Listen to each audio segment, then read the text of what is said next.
In the presentation kit, there's one remaining special pin, which the Eagle Scout is given to present today. Mikey asked that I get him another pin because Mikey has 2 special pins he wants to give out. The pin is given to a mentor whom the Scout has identified as helping him achieve his scouting goals and helping him along his path through scouting to the rank of Eagle. At this time, I have the honor of introducing our newest Eagle Scout in the United States, Michael Kirsch. Mikey, will you please come forward and present your mentor pins, and then give the whole audience a few words. Yeah.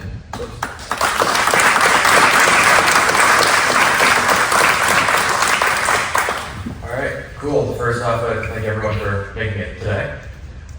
If you know me, you know that sometimes I struggle to commit to large tasks and stay consistent with my goals, especially when it's something large like the Eagle Scout project. Which is why I'm very thankful for the people that helped me to push me along the way, whether it was to help me build my guide outfit, making a donation to help me fund the project, or help me out with the most difficult and daunting task of them all, the paperwork. I would not be standing up here today to succeed this rank. Now, there's one specific person who's probably done the most in terms of helping me, not just with this project, but with my whole scouting career. Previous to this project, I barely knew anything about woodworking other than the small things I worked on in the past, such as time with derby cards, and this person went above and beyond to help me figure it out and take a design for a YouTube video and actually make it in real life. I remember way back when I was working on my tenderfoot and I had to do the fitness requirements. And I didn't necessarily want to do it all, and in my mind, it was just a tenderfoot rank. But I was reminded that in order to get Eagle, you must finish these things too. And this person motivated me through it all. I found myself in multiple scenarios like these throughout my scouting career, and every single time he would always push me through, and I'm honestly shocked that he put up with me for this one. And I truly believe that this is a mentor pin, in which, if it isn't obvious by now, this person is my dad.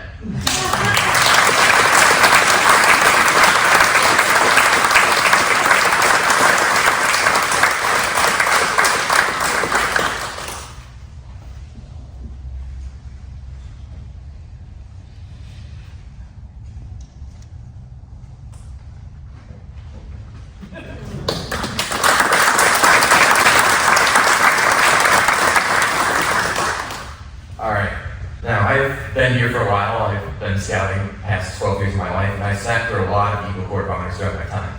And I've known ever since the very first one I attended that I could not narrow down just one mentor, so I've got a second one here, but this one might take a bit longer to explain. I remember way back when I was a Cub Scout, I was told during a pack meeting about the summer camp we'd be attending. And the only thing I could think about was the fact that I could not pronounce it correctly for the life of me. And yes, of course, I'm talking about Camp Backpack Cubby, which is probably not a shock to a lot of people, so I'm going to help you here. Talked about it nonstop throughout my life. I remember walking through camp for the first time, and believe it or not, I was very, very disappointed. You see, I was told about the pirate theme that year, and I got that mixed up with a different trip that my pack was doing, which was apparently to the Naval Park in Buffalo. And to find out that I wasn't be sleeping on an actual pirate ship as a 5-year-old, I was very disappointed. Well, and the fact that we'd be sleeping in these green canvas tents that I was not too fond of and found myself falling out of a couple of times. Anyways, however, once I got over that initial disappointment, I would come out to try to figure out how much I actually loved this camp. I loved going for swims in the pool, talking until late at night with my friends, and generally being at this camp. For years, I thought it was the camp doing its magic, until I was there once after everyone had left camp. And that was when I realized it was the people that made camp so special. The memories that they made there cannot be replaced. Especially the one where we made our patrol bag, the pair of underwear that we found, and proceeded to get a perfect site inspection the next day. And believe it or not, this was not our Scouts' idea. This, believe it or not, was Mr. Chris Blair's idea. He just did the Scouts.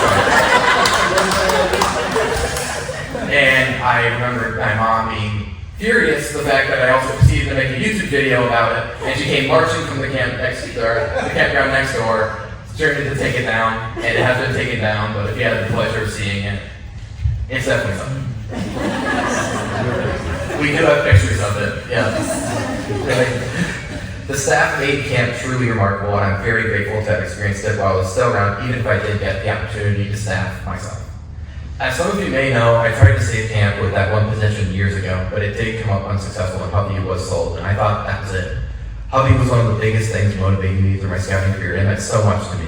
To all go right, it made me really frustrated. However, there was some hope. Remember how I said it was the people that made Hubby really special? It was particularly that volunteer staff that made the Cub Scout camp that made the environment that I fell in love with all those years ago. And there have been constant efforts to keep that spirit alive and thriving, and a huge thank you to the culture that has kept me going all these years. I'd like to give the pin to that person who's been working really hard and tirelessly to keep that volunteer community alive, and I don't think he's expecting it, but Gopher, could you please come on up?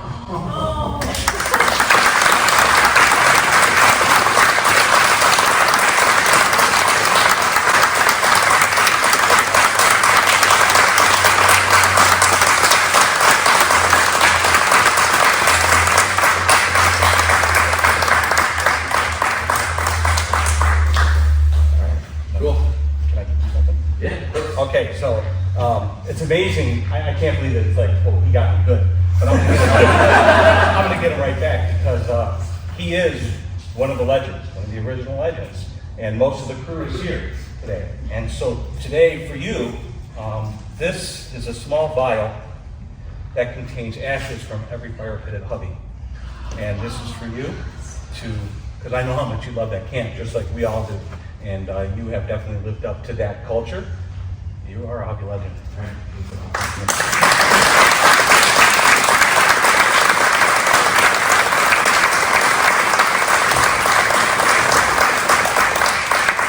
Should have known we were ready to fire right back in here. All right, cool. All right, final speech. All right, it was very hard to select 2 people for these, as many people have had huge impacts over my scouting career. And as I've learned, that scouting is more of a team sport rather than individual.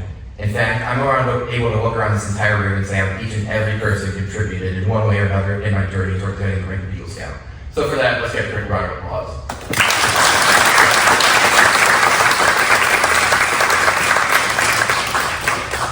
Now, I don't know exactly where I would be today without scouting, as I've learned so many life lessons and so many memories over the past 12 years of my life. I remember sitting in this exact church 7 years ago at my crossover ceremony thinking, wow, this journey was great, and I wonder what it'll be like at my next Eagle ceremony when I'm in this exact type of position. So you can say this has been on my mind for quite some time now. I look back at some of the memories, such as camping at Hubby, sleeping over at the airport, which is where I fell in love with airplanes. And if you look back at the table, you can see the aviator wings that were given to me by the pilot of the plane that we did get to go on, as well as many other memories. And I'm proud and more than grateful to say that I did so much more than I ever would have imagined, and many life lessons were learned during my Boy Scout career as well. I learned perseverance during my very first year of summer camp and was very frustrated with the swimming merit match. And I was very fortunate to have Mr. Cronin right there with me to learn how to dive and do back breaststroke properly. And turns out belly flopping is not considered proper diving form. And it's good that I did learn that, as you cannot become a lifeguard without diving. And if I did do that then, I would be all right today. I reinstated a passion for aviation when Mr. Hood took a group of us on a short flight during COVID, and when everything was shut down, and I could not stop smiling the second I got off that plane. And that's what started it all, and I'm proud to say I will be attending Embry-Riddle Aeronautical University in the fall for aviation business.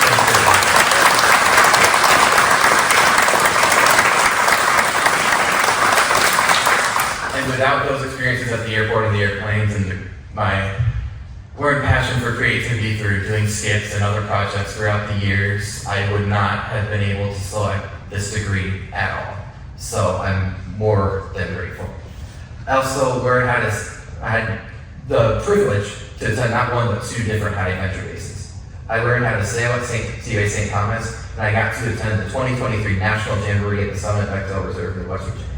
Every single thing I did through my scouting journey had a purpose in it. And I always took something away from it.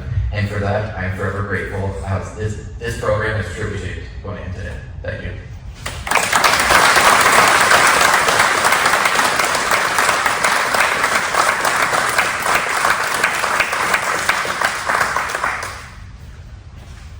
Great job, Mikey. Great speech.